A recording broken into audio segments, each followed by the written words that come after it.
Ni siku 7 tu kabla ya mashindano makubwa zaidi ya Qur'an tukufu ya mabara yote ulimwenguni yanayoandaliwa na Al-Hikma Foundation. Mjue mshiriki kutoka bara la Australia, nchi ya Australia, Abdurrahman Abdi Muhammad.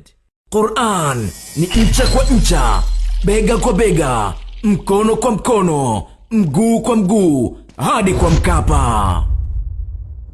Mashindano haya yapo chini ya udhamini mkuu wa benki ya PBZ Ikhlas.